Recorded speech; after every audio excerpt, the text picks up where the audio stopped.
You're watching Byline Wilmington on CBS 10 WILM. Here's your host, Don Ansell. We're back with our one-on-one conversation with New Hanover County Sheriff Sid Causey, retiring after 39 years in law enforcement.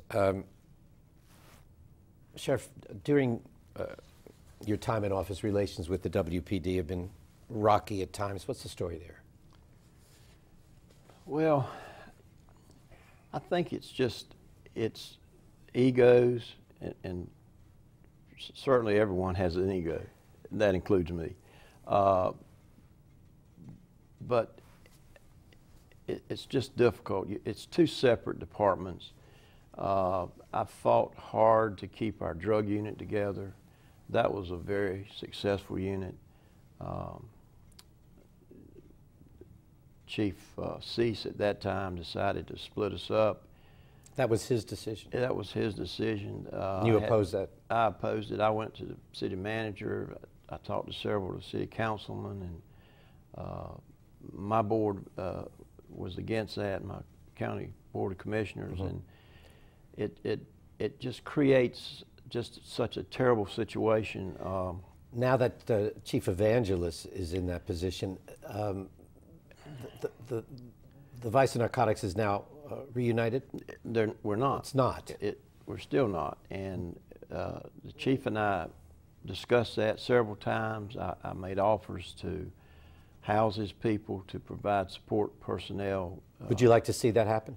Well, or would you have liked to? I really would. Yeah, what we're doing, we're duplicating services. We're working against each other. We don't share information. Is the chief not in favor of reuniting the two? Evidently not. But that was the seed of the, that was the base of the issue of the relations. Yeah, and it's just it causes hard feelings, and we work on the same people, and then we may spend time and money on a person, and then they may be working and they arrest a person. Well, all our efforts have been washed away, and vice versa. It happens both ways. If you were advising law enforcement in the region, would that be some of your advice in the future, to pull those two units together? It would be. I mean, united law enforcement is always best. I have officers at Carolina, Curie Beach, Wrightsville Beach. Their officers sworn in as deputies. I also have deputies sworn in at UNCW, and we have great relations with the beaches. Everything we have, they have the resources access to, certainly. Shared. And it just makes it easier when we're working together and we're all on the same page. We don't have to agree on everything, but we just should work together. There's been some very high profile and controversial cases during your watch. One was the Gary Rummer case, and we've talked about that previously on other shows. A question that some folks still have is why he was transported out of the region and not taken to a local hospital. Well, my deputies followed procedure. We have medical people at the jail. These are nurses and PAs and doctors, and when we take a person there, they're the experts. They examined Mr. Rummer, said he's going into DTs, I'm going to medicate him, he needs to be transported for safekeeping, and that's the procedure. The procedure is to take them out of the area? If they're going into DTs. I see. Hindsight, take him to the hospital, you know, but at the time that the medical person was examined, serious injuries. Were you consulted prior to them taking him out of town? No.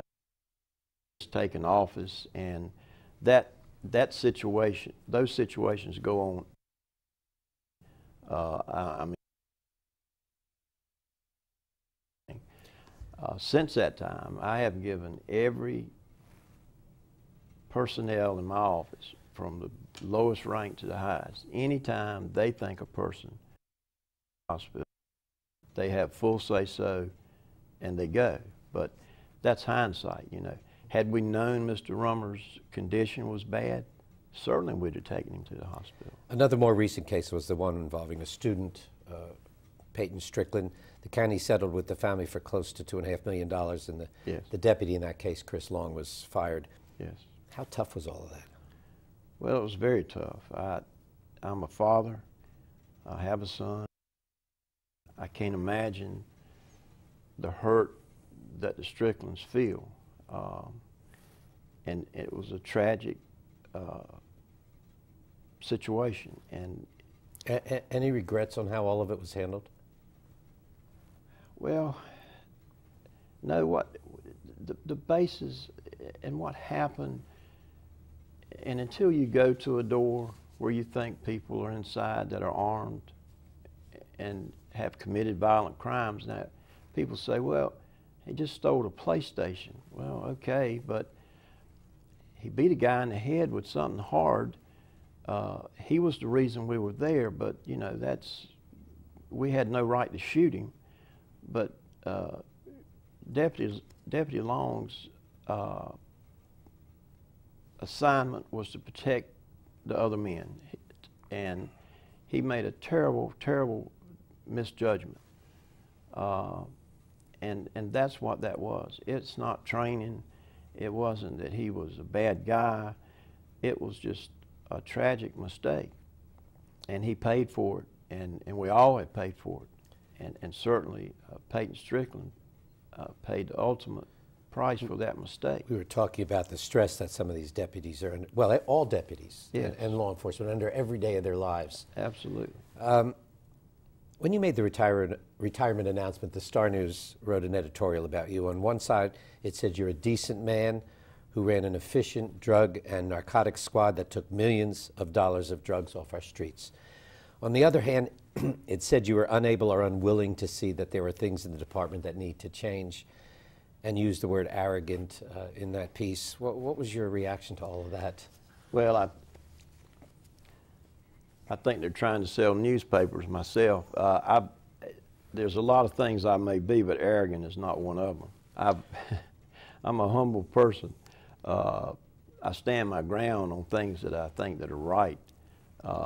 She was referring to us chasing vehicles. Well, high-speed chases. Sometimes they're high-speed, sometimes and they're no-win situations. But if you let criminals know, and they find out that you're not going to chase them, they're going to come here. I think the PD had a no-chase policy, but I think they've revised it, obviously, because they've chased several people recently and caught them. These people that come into our county, rob our citizens, steal their property, assault people, assault my deputies, we are going to chase them, and we're going to chase them until we catch them. And we pray, and we take every precaution. We train for driving, defensive driving, that we don't hurt anybody. But you just can't let people like that get away. After 38 years, 39 years in law enforcement, does it bother you when the media takes a shot like that? Not really, not particularly some media. Some media I don't count as media. So, no, my skin's thick enough. Let the media run your office, you're in the wrong business. So, I always do what I think is right. I'm not afraid to make tough decisions. I'm not afraid to say I made a mistake. I have apologized to people when we have made mistakes, but it's a tough job, and if your skin's thin, you're probably in the wrong job too. Sheriff, we're going to take another break. We'll be right back to talk more one-on-one with Hanover County Sheriff Sid Causey. We'll talk about what is the hardest part of the job when we come back. Stay with us.